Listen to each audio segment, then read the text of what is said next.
आप एक deck of card से कैसे बता सकते हो कि किसके ज़िंदगी में क्या हो रहा है? देखिए टैरो कार्ड से कुछ लोग कहते हैं फ्यूचर टेलिंग होती है, डेफिनेटली फ्यूचर टेलिंग होती है, वी डू प्रेडिक्शंस, बट उससे ज़्यादा मैं कहूँगी कि टैरो से हम लोगों को गाइड करते हैं। आपने मेजर और माइनर अरकाना की बात करी। Before I get to this question let me ask you please मुझे इसकी हिस्ट्री बताइए बिकॉज़ मैं पढ़ रहा था कि this is more of a European thing. सबसे पहले 15th सेंचुरी में हमारे टैरो कार्ड्स इटली में स्टार्ट हुए थे and it was just a simple card game. मेरे आने वाले 2 साल 3 साल हेल्थ वाइज कैसे रहेंगे, फाइनेंस वाइज कैसे रहेंगे? 2-3 साल की प्रेडिक्शंस हम टैरो से एक्यूरेटली नहीं कर पाएंगे और मुझे नहीं लगता कि वो ठीक है।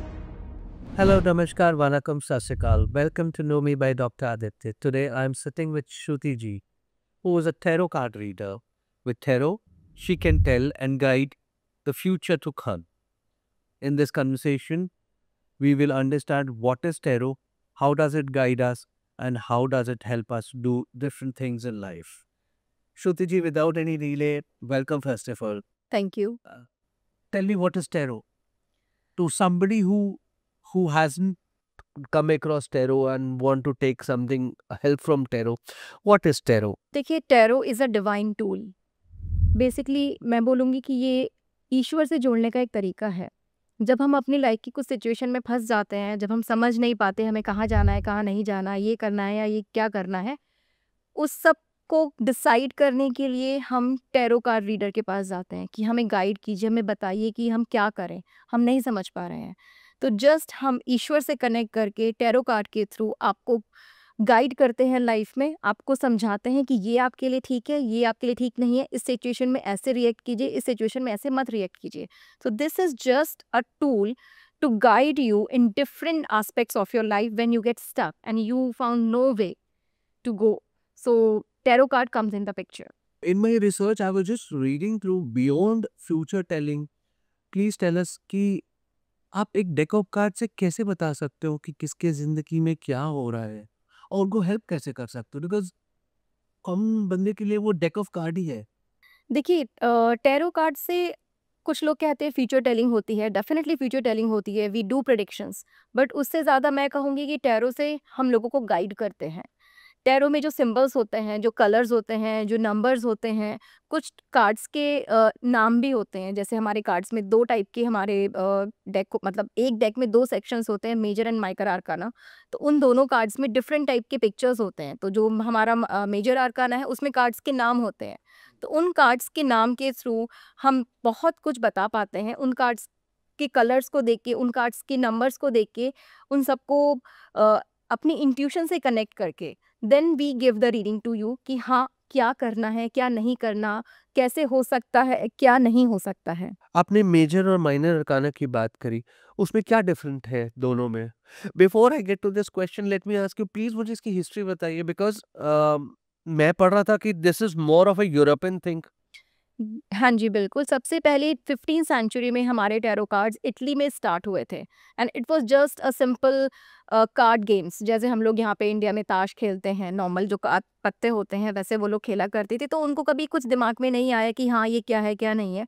ऐसे ही करके चलता रहा। 16, 17, 18 सेंचुरी जब आई तो वहाँ पे लोगों ने देखा जो कार्ड पे सिंबल्स बने हुए हैं, उन सिंबल्स को कहीं न कहीं ऐसी कुछ इवेंट्स होने लगी उनकी लाइफ में कि जैसे अगर उन्होंने कोई गेम खेला और जिसमें वो गेम में कोई विनर है, तो उस समय जिस कार्ड से वो विनर हुआ, तो उस कार्ड से मिलता-जुलता उसकी लाइफ में कुछ इंसिडेंस हुआ। तब लोगों को लगा कि ये क्या हो रहा है? इन कार्ड का सच में कुछ मीनिंग है? तब इन कार्ड पे रिसर्च स्टार्ट हुई। इनिशियली क्या होता था कि ये कार्ड हैंड पेंटेड होते थे और जब हम अगर मैं 15th सेंचुरी की बात करूँ, वहाँ पे जो लोग बहुत ही रिच लोग होते थे, वो ही सिर्फ हैंड पेंटेड कार्ड्स को यूज़ कर पाते थे and it was the symbol of status, wealth कि हाँ, हर एक के पास कार्ड्स नहीं होते थे। बट 19 18 सेंचुरी में आते-आते कार्ड्स प्रिंटिंग मशीन्स आ गई, कार्ड्स के प्रिंट आउट्स निकलने लग गए, तो everybody used to have the cards. और जब वो कार्ड्स पे रिसर्च की गई कि अरे ऐसा क्या हो रहा है कि अगर ये सिंबल आया तो आज मेरी लाइफ में कुछ ऐसा-ऐसा कैसे हो गया? अगर आज कुछ नेगेटिव सिंबल वाला कार्ड आ रहा है तो मेरी लाइफ में कुछ ऐसा इंसिडेंस हुआ जो मेरे लिए अच्छा नहीं था। इस पे रिसर्च हुई, रिसर्च होते जो हमारा एक बहुत ही मेन डेक है राइज़र वेट, तो जो मिस्टर एडवर्ड थे उन्होंने इस कार्ड को प्रॉपर रिसर्च करके न्यूमरोलॉजी के हिसाब से, कलर्स के हिसाब से इस पे पूरी रिसर्च की, उन्होंने पूरी बुक दी और तब से हमारे जो कार्ड्स हैं we use these cards for predictions for future telling. तो यहाँ से कार्ड्स का स्टार्ट हुआ। बेसिकली कार्ड्स जो अभी हम जो कार्ड्स यूज़ करते हैं वो सारे के सारे हमारे ग्रीक और इजिप्टियन मैथोलॉजी पे डिपेंड करते हैं। उन्हीं के गॉड्स के पिक्चर्स हैं, उन्हीं के सिंबल्स हैं। तो आपने ड्यूरिंग कन्वर्सेशन आपने कहा था मेजर और माइनर आर्कना, वो दो मतलब वो दो डेक है या एक ही डेक में दो पार्ट है? एक ही डेक में 2 पार्ट है। हमारा जो डेक होता है these are of 78 cards. 78 cards में divided into 2 sections, 1 is major and 1 is minor arcana. अब मैं आपको बताती हूँ कि बेसिकली मेजर आर्काना और इनमें डिफरेंस क्या होता है, क्योंकि कई बार लोगों को नहीं समझ में आता। तो मेजर आर्काना में हमारे 22 कार्ड्स होते हैं and rest 56 cards from minor arcana. जो मेजर आर्काना होता है that tell you the major events of your life, कि लाइफ में मेजर क्या एक्सप्लेन होने करो वाला है। मेजर इवेंट्स जैसे। मेजर इवेंट्स जैसे कि कुछ ऐसा है कि आपकी पर्सनैलिटी ऐसी ही है, आपकी पर्सनैलिटी के हिसाब से लाइफ में ऐसा ही होगा। जैसे अगर मैं बोलूँ कि कुछ कार्ड्स होते हैं कि वो बताते हैं कि ये इंसान बहुत ही केयरलेस है, लाइफ में कुछ समझता नहीं है, बहुत ही इमेच्योर है, किसी की बात नहीं मानता। तो उसके हिसाब से अगर किसी भी बंदे की पर्सनैलिटी ऐसी है तो ऑब्वियसली उसके कर्मा उसी पे डिपेंड करेंगे। जैसी पर्सनैलिटी होती है आप वैसे ही कर्मा करते हैं। उन कर्मा के हिसाब से आपकी लाइफ में क्या हो सकता है, क्या नहीं हो सकता, वो सिचुएशन बताएगा minor आर्काना। So major arcana is just to predict the major events, major personality, and this cannot be changed. अगर हम कार्ड जब खोलते हैं, कार्ड जब हम निकालते हैं तो उसमें अगर हमारे मेजर अरकाना वाले कार्ड्स आ रहे तो उसको आप बदल नहीं सकते। अगर मैं बोलूँ किसी इंसान की पर्सनैलिटी आ रही कि वो बहुत ही एटीट्यूड वाला बंदा है, बहुत ही डोमिनेटिंग पर्सनैलिटी का है, बहुत ही लीडरशिप स्किल्स हैं, the person don't want to work under anyone, तो वो उसकी पर्सनैलिटी है, आप उसको चेंज नहीं कर सकते। बट हमारे पास जब माइनर अरकाना के कार्ड्स आते हैं तो माइनर अरकाना को भी हमने 4 सूट्स में डिवाइड किया है।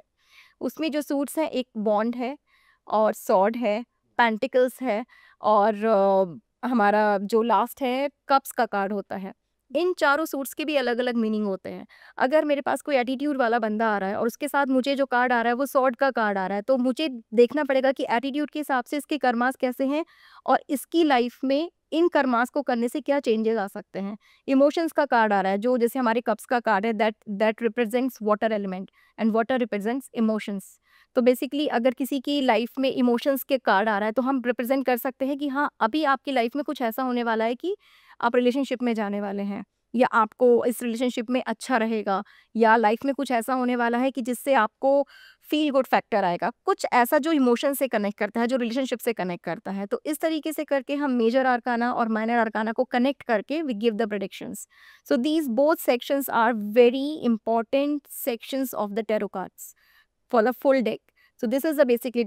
अब क्या होता है, मैंने आपको बोला कि major arcana can not be change क्योंकि वो आपकी पर्सनैलिटी है। Minor arcana these shows your day to day activities. तो माइनर अरकाना के जो कार्ड्स होते हैं that shows are karmas and karmas can be changed. It depends on your mindset. आप जो सोचते हैं, आप जो करना चाहते हैं वो हम बुद्धि से करते हैं। तो कर्मा हमें पता है कि अगर चोरी करना है वो गलत काम है और अगर किसी की हेल्प करना है तो वो अच्छा काम है। तो कर्मास आपके चेंज होते रहते हैं। तो जैसे मैंने बोला major arcana can not be changed because वो आपकी पर्सनैलिटी है जो आप भगवान से लेके आए हैं। आप अपने प्रारब्ध के हिसाब से जो आपने पहले जन्म में किया उसके हिसाब से आपकी पर्सनैलिटी आपको मिल गई। माइनर अरकाना में क्या है कि आपके कर्मास हैं, आपके डे टू डे इवेंट्स को दिखाते हैं, आपके गाइडेंस को दिखाते हैं, आपके चैलेंजेस को दिखाते हैं लाइफ की, जिसको आप अपने कर्मा के हिसाब से चेंज कर सकते हैं। तो हमारे जो डेक में क्या होता है, हम मेजर आर्काना के साथ माइनर आर्काना को कनेक्ट करके ही हम रीडिंग कर पाते हैं। तो इस तरीके से टैरो में रीडिंग प्रोसेस होता है। मुझे एक बात बताइएगा कि आपने मेजर और माइनर अरकाना तो एक सिंगल डेक है, आपने उसको शफल भी कर दिया। शफल किया, अगर मान लीजिए 3 कार्ड आए, फॉर एग्ज़ाम्पल 3 कार्ड आए जो मेजर अरकाना के हैं, तो you will keep on pulling cards till the minor arcana comes, या फिर वो कुछ सिलेक्शन है, कोई प्रोसेस है कि there is a way of shuffling, the process of reading the deck और doing with the deck, pulling the cards? इस चीज़ को हम ऐसे समझेंगे कि जैसे आपने मुझसे कोई क्वेश्चन पुट आउट किया, मैंने उसका आंसर दिया, मैंने 3 कार्ड्स पुल किए। बेसिकली जो हमारे एग्ज़ाम्पल से समझते हैं हम। एग्जाम्पल्स, जैसे कि आप समझिए कि आज आपने मुझे पूछा कि अच्छा आप खुद से अपना कोई क्वेश्चन पुट अप कीजिए, then I will be better to answer. मेरे आने वाले 2 साल 3 साल हेल्थ वाइज कैसे रहेंगे, फाइनेंस वाइज कैसे रहेंगे? तो पहली बात तो जो आपने क्वेश्चन पूछा, इसमें जो आपका क्वेश्चन है that is not very specific. 2-3 साल की प्रेडिक्शंस हम टैरो से बेसिकली नहीं करते जनरली। कुछ लोग करते हैं, कुछ लोग नहीं करते, बट अगर मैं बोलूँ तो मेरे हिसाब से जो मैं सोचती हूँ, 2-3 साल की प्रेडिक्शंस हम टैरो से एक्यूरेटली नहीं कर पाएंगे और मुझे नहीं लगता कि वो ठीक है। जैसे कि मैंने बोला आपको, tarot is for the guidance.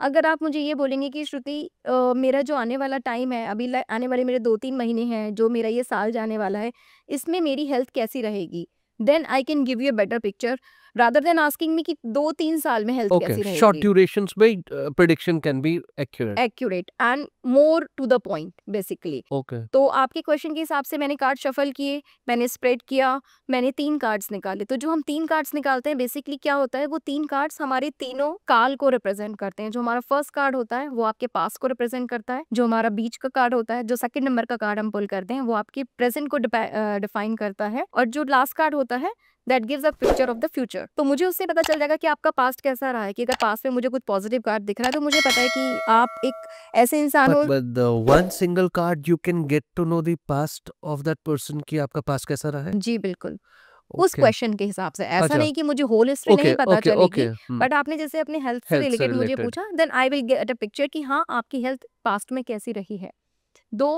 उन पे नंबर्स भी होते हैं, तो हम उन नंबर से भी कनेक्ट कर सकते हैं, उन नंबर से भी हम रीडिंग करते हैं। उसमें कलर्स होते हैं, ब्लैक कलर है, ब्राउन कलर है, येलो कलर है, ऑरेंज कलर Okay, है। so the color also specify the how should I say it?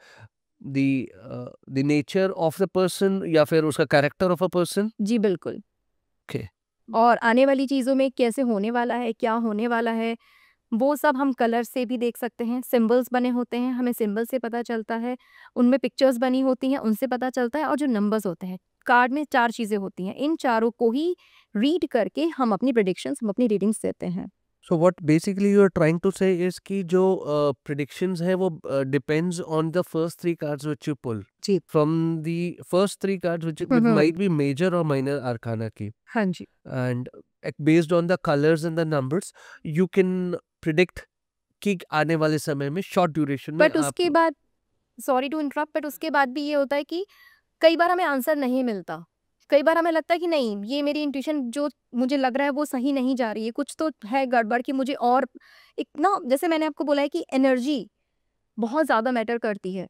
मेरी एनर्जी से मुझे इंट्यूशन आ रही है कि नहीं, ये सही नहीं जा रहा, यहाँ आंसर्स कुछ और आने चाहिए, मुझे वो कनेक्ट नहीं हो पा रहा गॉड से, मुझे वो आंसर नहीं मिल पा रहा। Then I will pull out more cards. तो बेसिक रीडिंग जो होती है वो 3 कार्ड्स रीडिंग होती है, बट कुछ लोग 5 कार्ड रीडिंग भी करते हैं, 6 कार्ड भी करते हैं, 8 कार्ड्स भी करते हैं। It depends on the question कि आपकी एनर्जी के हिसाब से, मेरी एनर्जी के हिसाब से, इंट्यूशन के हिसाब से क्या मुझे यूनिवर्स से सही आंसर एक बार में मिल पा रहा है। अगर नहीं मिला है तो मैं दोबारा आपको हेल्प करूँगी गाइड करने के लिए। तो इसका कोई फिक्स मेथड नहीं है, ये रीडर की चॉइस पे, रीडर की इंट्यूशन पे और रीडर की एनर्जी पे डिपेंड करता है। मुझे ये बताइए द पावर ऑफ क्वेश्चंस जो आपने कहा कि फ्रेमिंग ऑफ क्वेश्चंस कि कोई व्यक्ति या कोई बंदा जब आपके पास आता है तो आप उससे उसके फ्रेम्ड क्वेश्चन के बेसिस पे ये आंसर देते हो तो मैं इसे ऐसे समझूं कि जो जितने अच्छे फ्रेम कर सकता है क्वेश्चन उसको उतने अच्छे आंसर मिलेंगे। यस, एक्चुअली कुछ लोग हमारे पास आते हैं कि मैम मैं लाइफ में क्या करूँगा? Okay this is not a good question, this is not the right question. मैं लाइफ में क्या करूँगा? ये तो कोई भी नहीं बता सकता आप लाइफ में क्या करोगे। अनटिल और अनलेस आप वैदिक में जाके, आप कुंडली में जाके, आप सब कुछ देख के प्रेडिक्ट ना करो।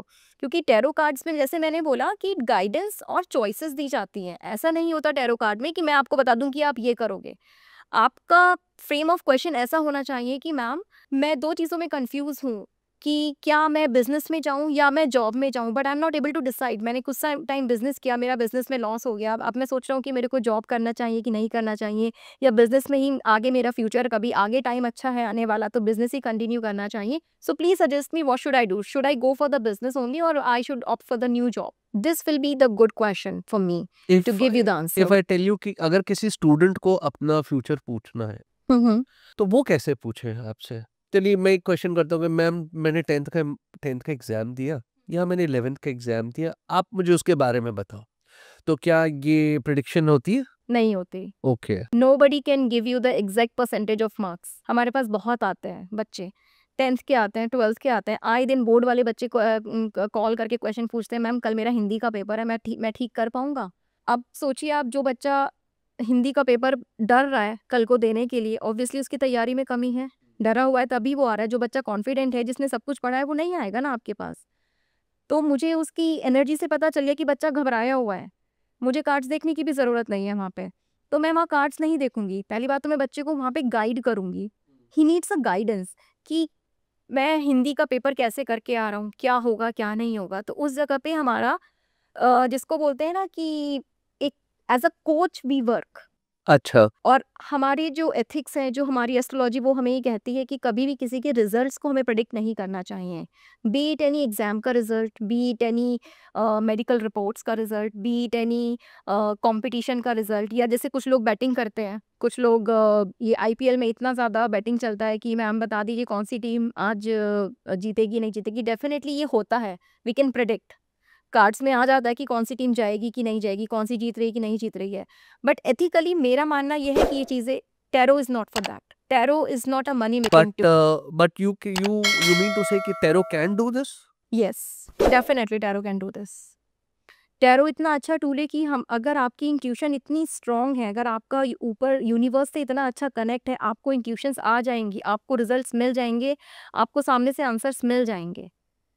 पर हमें समझाया जाता है, हमें सिखाया जाता है कि हम हर चीज़ प्रेडिक्ट नहीं कर सकते। We can not predict everything, we are not god. तो you shouldn't predict या you don't want to predict, ये सो कैसे समझे हम कि आप you don't want to predict कि वी शुड नॉट अच्छा प्रेडिक्ट। we should not. हाँ, हम्म। अगर कई बार ऐसा होता है कि हमारे पास फीमेल्स आती हैं कि मैम आई एम प्रेग्नेंट, आप मुझे बताइए कि मेरा बेटा होगा या बेटी होगा।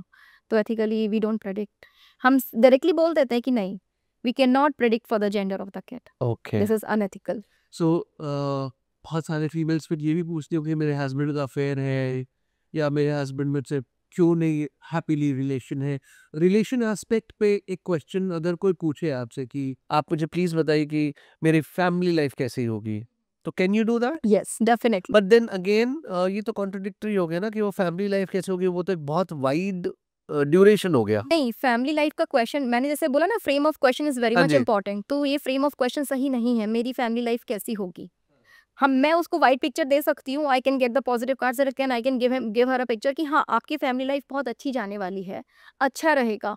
बट अगर आप मुझसे स्पेसिफिकली पूछोगे कि मेरे मेरे हस्बैंड के साथ रिलेशनशिप कैसे रहेंगे, मेरे बच्चों के साथ कैसे रहेंगे, या मेरा इन लॉज के साथ कैसा रहेगा, वो ज़्यादा बेटर क्वेश्चन होगा एज़ पर आस्किंग मी कि वाइडली मैंने पूछ लिया कि मेरी फैमिली लाइफ कैसी रहेगी। ठीक है? अब कई बार ऐसा होता है कि लोग ऐसे आ जाते हैं पूछने की मैम मेरे को ये इतनी सीवियर बीमारी हो गई है, I am diagnosed with this, I am not taking any name of the disease, और मुझे डॉक्टर ने बोला है कि मेरे पास बहुत कम टाइम बचा है, तो आप मुझे बताइए कि क्या मैं मरने वाला हूँ? हम्म।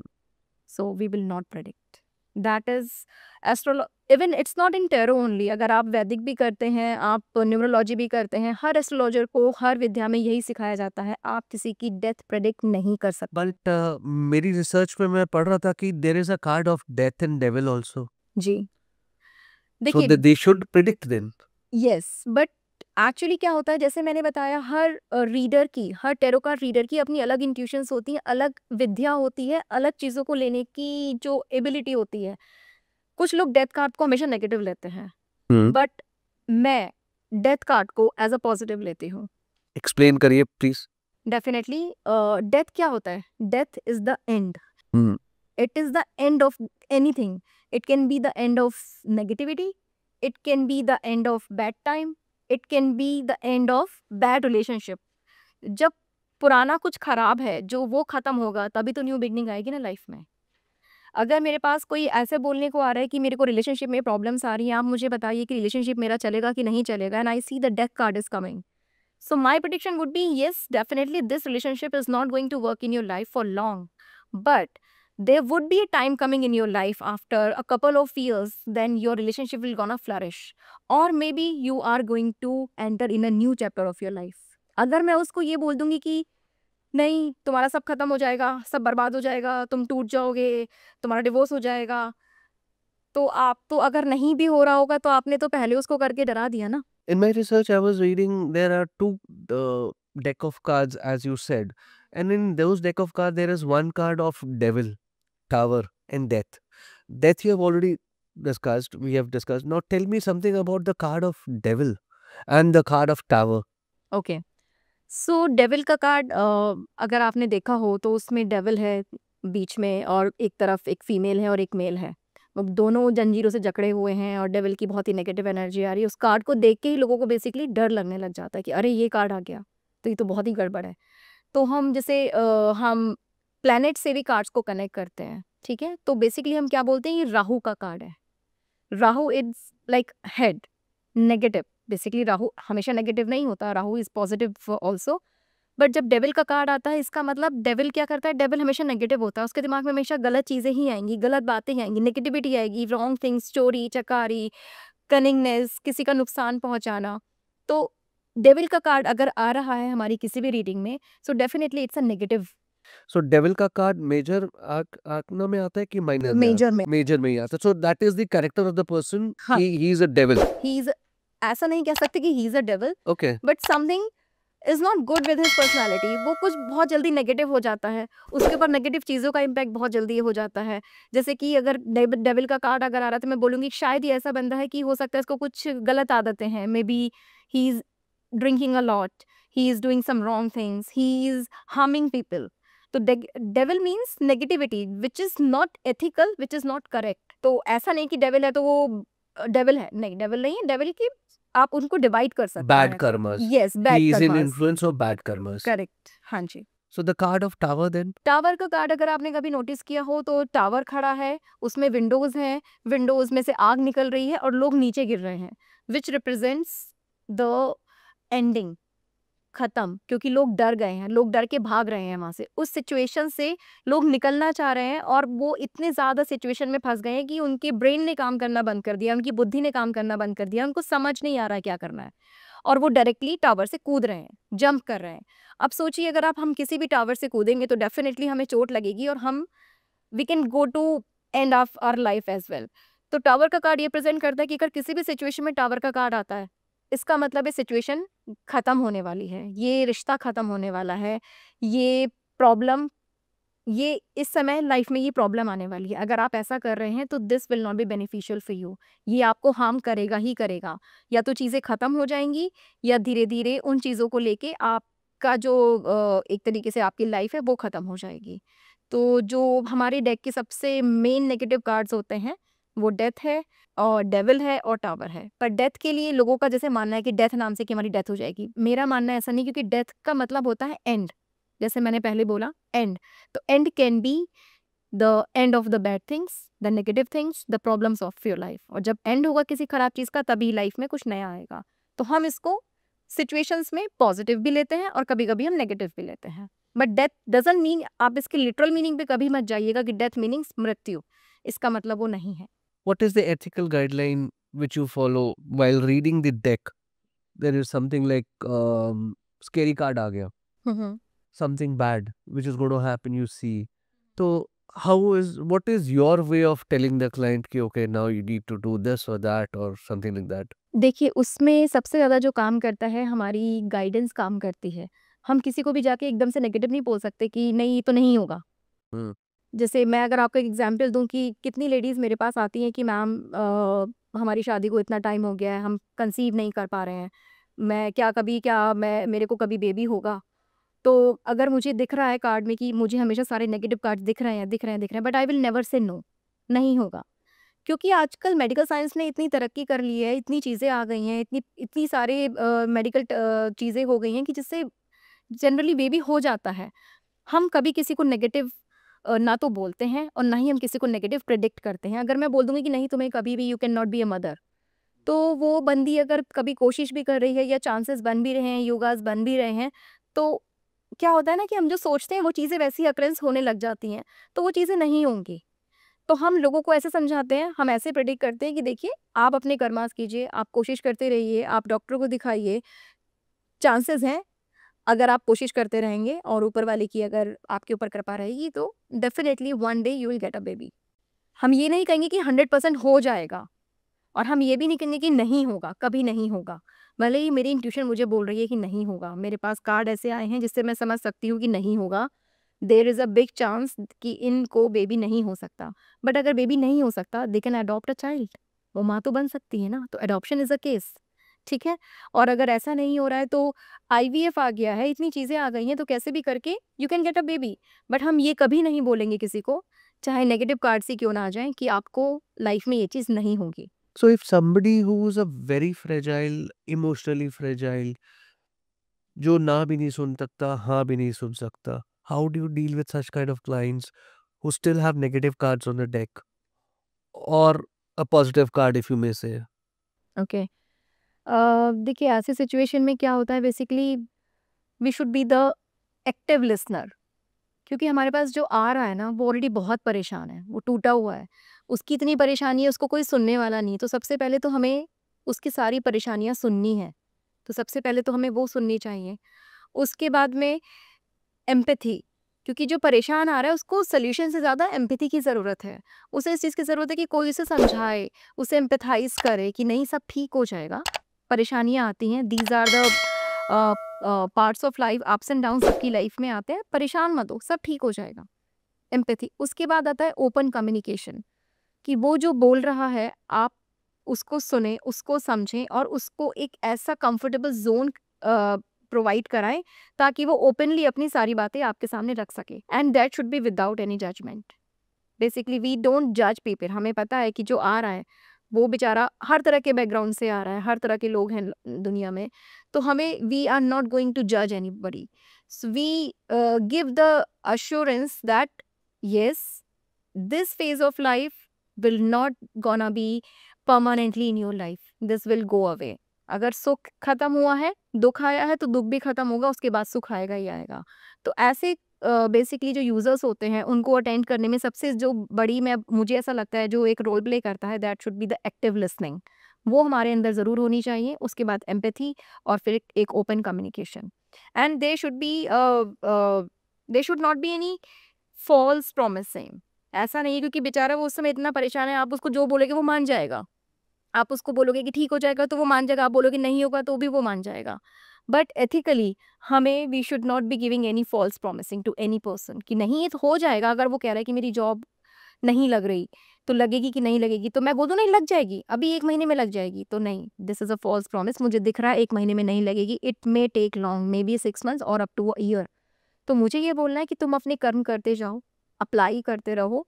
डेफ़िनेटली अगर तुम्हारी प्रिपरेशन ठीक होगी, तुम्हारा तैयारी अच्छी होगी, तुम एक सही लाइन में अप्लाई कर रहे होगे जिसमें तुम्हारा एक्सपीरियंस भी काउंट हो रहा है, तुम्हारा एजुकेशन भी काउंट हो रहा है, definitely you will get a job soon. I can give a timeline like कि विदिन 5 टू 6 मंथ्स हो जाएगा। बट अगर मैं ऐसे बोल दूँ कि नहीं, बड़ा बड़ा परेशान है, मैंने तो बोल दिया कि अगले महीने लग जाएगी और बेचारा खुश भी हो गया, but that's a false promise. So we should not do that. तो इमोशनली जो थोड़े वीक लोग होते हैं उनके लिए active listening is the main, I would say, key to success for a tarot card reader और टू एनी रीडर।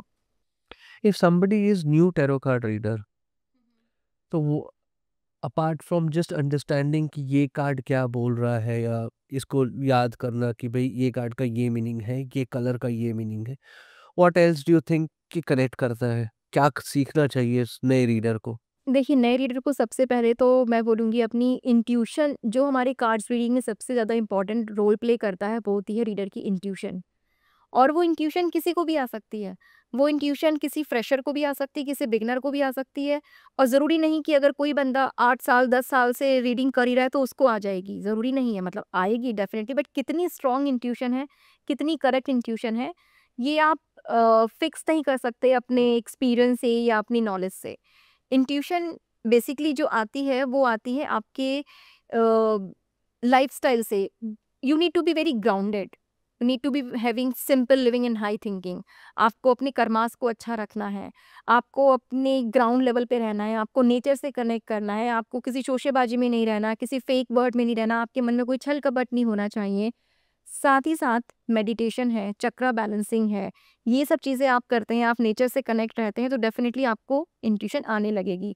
तो मैं ये बोलना चाहूँगी कि बिगिनर के लिए जो बेसिकली मेन रीडिंग के लिए इम्पॉर्टेंट है, वो है अपनी इंट्यूशन को जगाना, अपनी इंट्यूशन को स्ट्रॉन्ग करना। क्योंकि अगर आपकी इंट्यूशन नहीं आएगी तो आप कितने भी टैरो कार्ड रीड कर लो, कितने भी आप याद कर लो, सिंबल्स का मीनिंग याद कर लो, न्यूमरोलॉजी में नंबर्स का मीनिंग याद कर लो, you can not give a right prediction.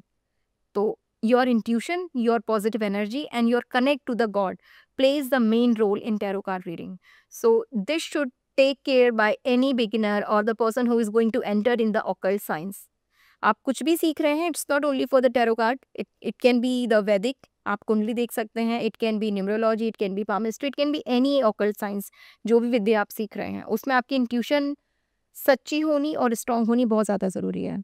आपने एक वर्ड कनेक्ट किया, numerology with tarot card reading. So numerology जो वैदिक न्यूमरोलॉजी है या वेस्टर्न न्यूमरोलॉजी है, वो सेम है जो इधर अप्लाई होती है या डिफरेंट न्यूमरोलॉजी है? जी बिल्कुल सेम है। तो जो नंबर्स हैं वो सबका मीनिंग हर जगह सेम है, चाहे वो नंबर कुंडली में हो, चाहे वो नंबर आप टैरो कार्ड में देख रहे हैं या वो नंबर कहीं भी देख रहे हैं। लाइक हमारे जैसे न्यूमरोलॉजी में 1 to 9 पे हम पूरी न्यूमरोलॉजी चलती है। तो लेट्स से 1 रिप्रेजेंट सन, 1 सन का नंबर है। High energy, passionate, aggressive, aggression है और शाइनिंग है।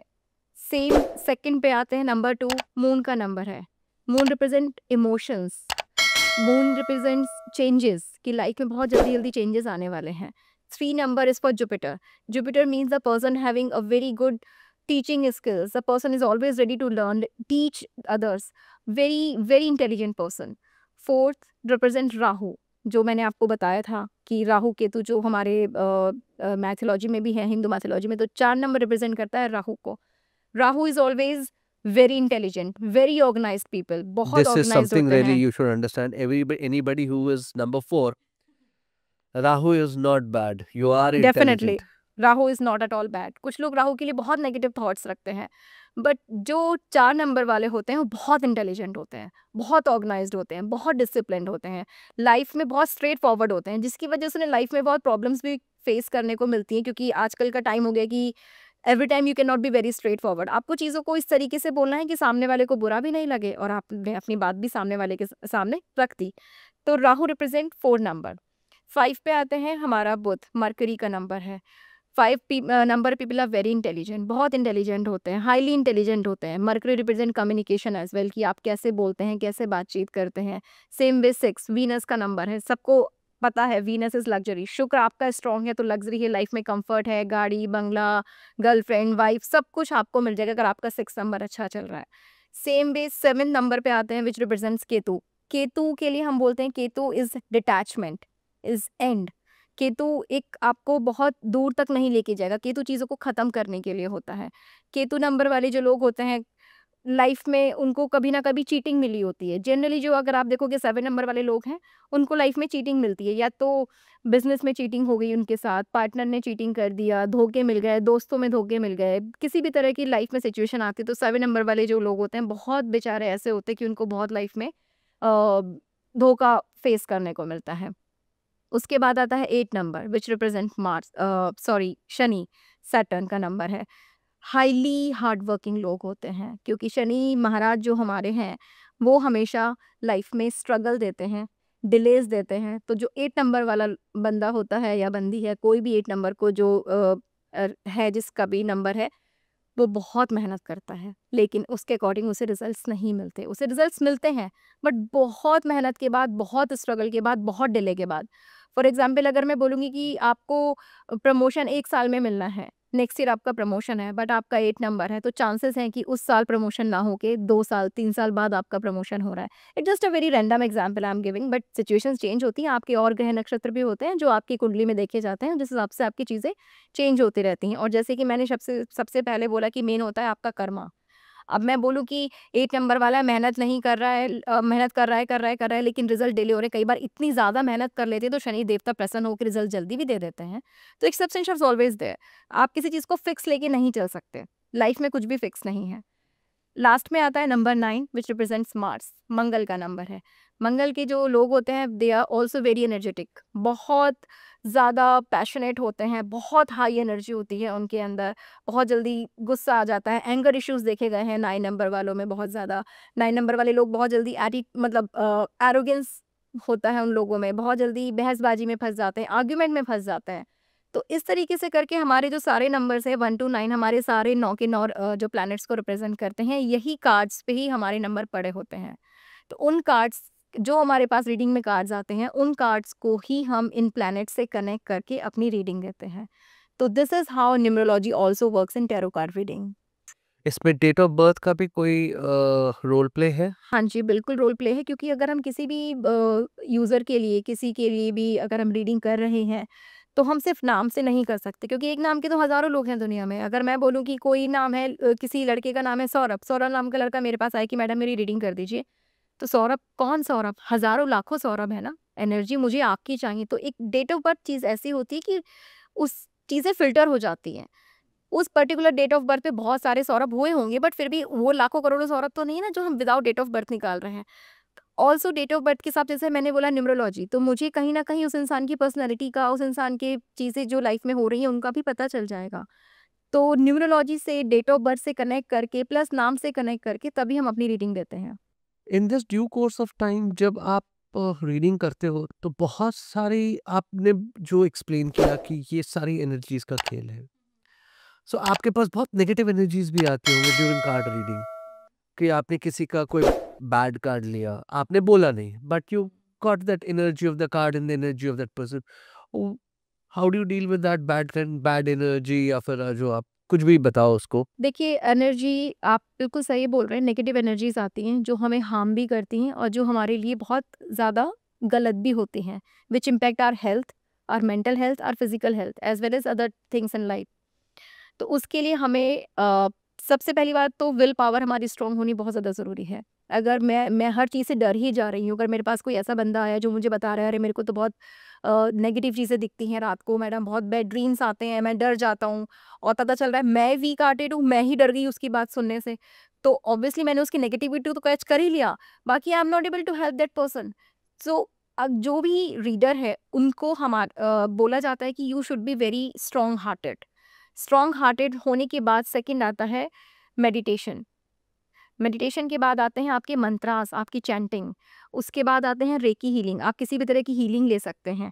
Also whenever you are reading, you have to first of all cleansing your area. आपने अपना जो लोकेशन है वो क्लिनज किया, उसके बाद में आपने कार्ड को एनर्जाइज किया, उसके बाद में आपने जब क्वेश्चंस आने शुरू हुए, जब नेगेटिविटी की एंट्री शुरू हुई है लाइफ में, we keep crystals all around.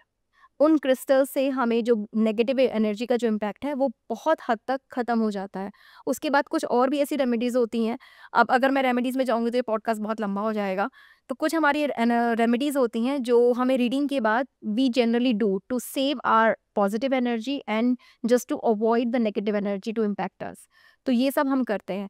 तो मैं सबसे पहले, मुझे क्या लगता है कि जैसे कि मेडिटेशन बहुत आपका स्ट्रॉन्ग होना चाहिए, क्योंकि अगर आपका मेडिटेशन स्ट्रॉन्ग है, आपके चक्रास बैलेंस हैं और आप मंत्रास को चैंट कर रहे हैं व्हाइल रीडिंग ऑल्सो, तो नेगेटिव एनर्जी आपको इम्पैक्ट नहीं कर सकती, क्योंकि हम भी जानते हैं हमारे वैदिक मंत्रास बहुत बहुत स्ट्रॉन्ग हैं।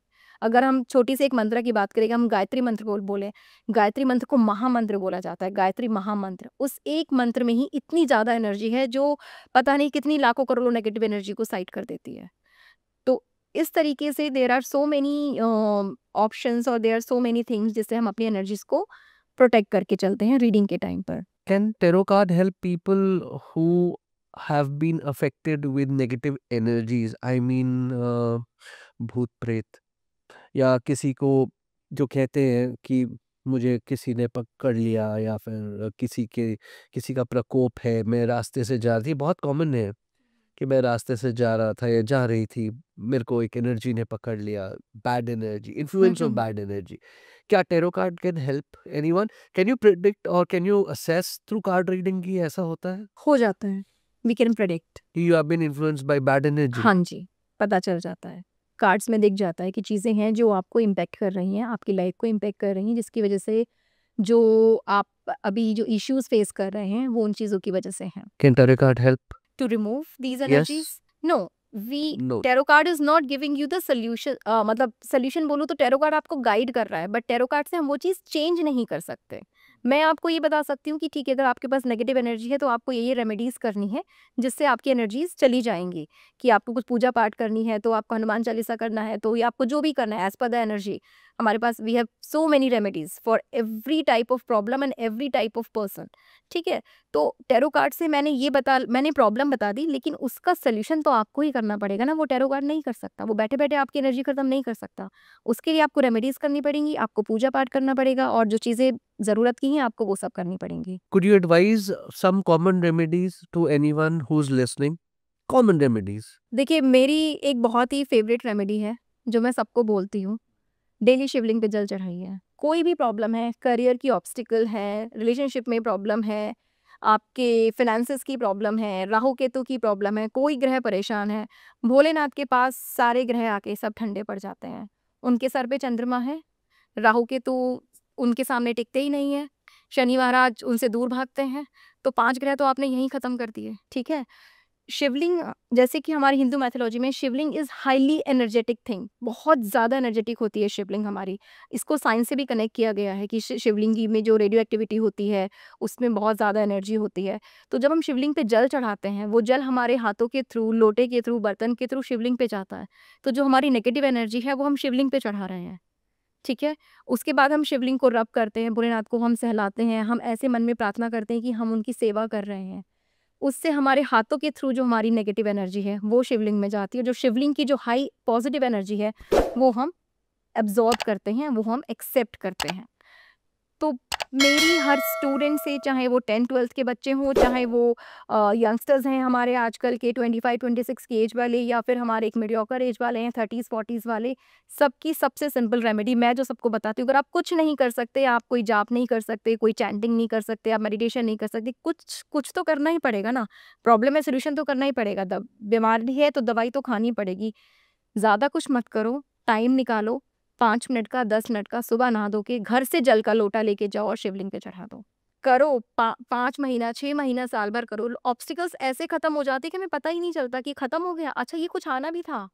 चीज़ें ऑटोमेटिकली आपकी लाइफ से गायब हो जाएँगी, जो नेगेटिव हैं आपके लिए, जो आपके लिए ऑब्स्टिकल्स क्रिएट कर रही हैं। तो सबके लिए सबसे बड़ी मेरी रेमेडी यही है, ओम नमः शिवाय का जाप करो और शिवलिंग पे जल चढ़ाओ। Before we conclude, I would like कि आप मुझे कुछ ऐसा बताओ जो फंडामेंटली ट्रू हो, तो हमारी लिस्टर्स को बहुत हेल्प करे। अबाउट टैरो कार्ड रीडिंग या फिर व्हाट अबाउट इट? जो फंडामेंटली लोग टैरो कार्ड से कनेक्ट कर सके। इसके लिए मैं बस सबसे पहले एक ही चीज़ बोलना चाहूँगी, treat the tarot card with respect. क्योंकि आजकल टैरो कार्ड को लोग एक मनी मेकिंग टूल की तरह यूज़ करने लगे हैं। डेफ़िनेटली टैरो कार्ड से आपकी करियर अपॉर्च्युनिटीज़ बहुत खुलती हैं। आप रीडिंग करते हैं, आप लोगों से एनर्जी एक्सचेंज लेते हैं, definitely it is a source of income, but it can be the second source of income. ऐसा नहीं कि आप अपने मेन कर्मा से हट गए और हम तो बस टैरो से पैसा कमा रहे हैं, रीडिंग किए जा रहे हैं, रेमेडीज़ बताए जा रहे हैं, कुछ भी है, बस उठाया कार्ड और कुछ भी बोल दिया, नहीं। जैसे मैंने बोला, treat the tarot with respect. अगर आपके मन में अपनी विद्या को लेके रिस्पेक्ट नहीं है, आप उसका सम्मान नहीं करते, तो विद्या बहुत लंबे टाइम तक आपके पास नहीं रहेगी। और कभी भी टैरो कार्ड को as a money making tool नहीं सोचना चाहिए। आजकल इतने इंस्टा पे इतनी रील्स आती हैं, इतनी पॉडकास्ट लोग करते भी हैं। मैं किसी को ऐसे नहीं बोलना चाहती, बट लोगों का कहना है ना कि टैरो सीख लो एंड 6 डिजिट आपकी वो अर्निंग हो जाएगी, 6 डिजिट में हो जाएगा, लाखों कमाओगे, करोड़ों कमाओगे। ऐसा नहीं होता। होता है, मैं ये नहीं कह रही हूँ, बट चीज़ें अगर आप रिस्पेक्ट से करेंगे, एथिकली करेंगे और उन चीज़ों की एक डिग्निटी को मेंटेन करके करेंगे, तो ही ये चीज़ें होंगी। Otherwise it's not a simple game, it's not just cards कि कुछ भी उठाया और बोल दिया। Everything whatever you are learning, whatever giving you your bread and butter, respect that. तो मैं अपने लिसनर्स को सिर्फ इतना ही बोलना चाहूँगी, treat the tarot with respect. With this, I come to an end. I hope you enjoyed my podcast. It was really good talking to you, Shruti ji. I don't know what to say because I have taken aback. मैं आज से पहले tarot card के बारे में कुछ नहीं जानता था। टू बी ऑनेस्ट, मैं नहीं जानता था कुछ भी। बिफोर दिस पॉडकास्ट मैंने रिसर्च किया and I sat with zero conclusions and zero drawings कि भाई मैं आपसे क्या सीख के जा सकता हूँ। मैं इसके साथ बैठा था and let me tell you, ये बहुत ही इंटरेस्टिंग था। आई होप व्यूअर्स आपने भी एंजॉय किया होगा। Thank you very much. Please subscribe, do like, and do put in your comments down. Thank you very much.